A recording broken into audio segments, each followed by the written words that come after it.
Contemporary English Version, or CEV, evaluated in 5 minutes. This is the main mover and shaker behind this is Barclay Newman, and he worked with Robert Bretcher on the Good News Bible, and then decided to form his own team and do his own translation. And a key thing about it is it avoids Bible English. So let's have a look. Ephesians 1:7. Christ sacrificed his life's blood. Now, I talked about this in my previous video on the Good News Bible. And the Good News Bible here has the blood of Christ and gives a footnote, sacrificial death.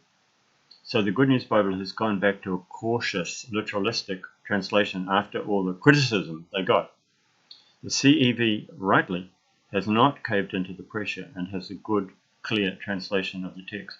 The reader isn't left having to look at a footnote to understand the meaning properly. There's another one, this word grace. The CVV translators, Barclay Newman and his team, recognize that the word grace has a different meaning in Bible English to what it has in normal English.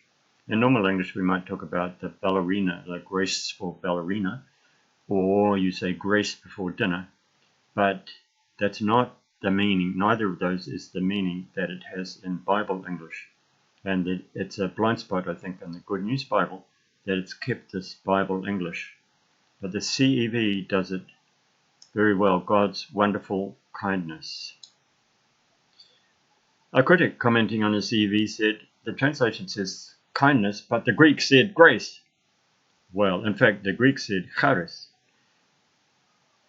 which in many contexts, kindness is the best English equivalent for it. And here again, we have to say the CEV improves on the Good News Bible by following their translation philosophy more consistently. Here's the word jealous. The commandment in Exodus 25 refers to God as jealous. This word always has negative connotations in English. It can be used like that in Hebrew. But referring to God, it is better translated demanding absolute love, like the CEV does. The Good News Bible and the CEV both say God did not forget Noah in Genesis 8:1. Literalistic translations here say God remembered Noah as if God could have forgotten him.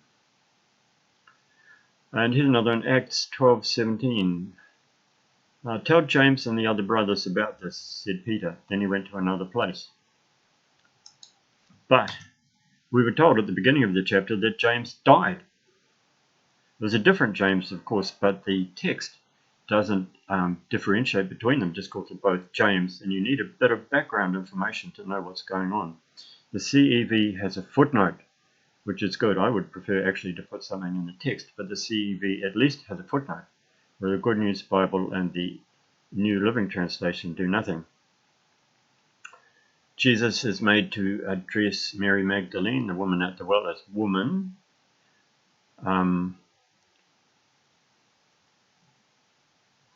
CEV and in John 2:4, also the Greek word gune is used. CEV has mother. So I'm talking back about John 20:15 and John 4:21. The translation falsely makes Jesus speak rudely.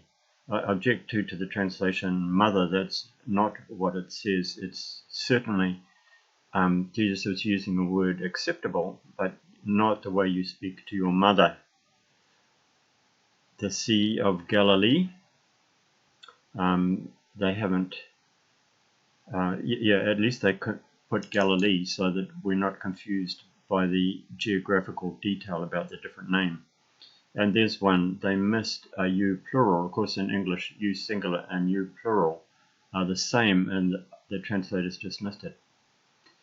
In summary, I recommend the CEV. It follows a similar translation philosophy to the Good News Bible.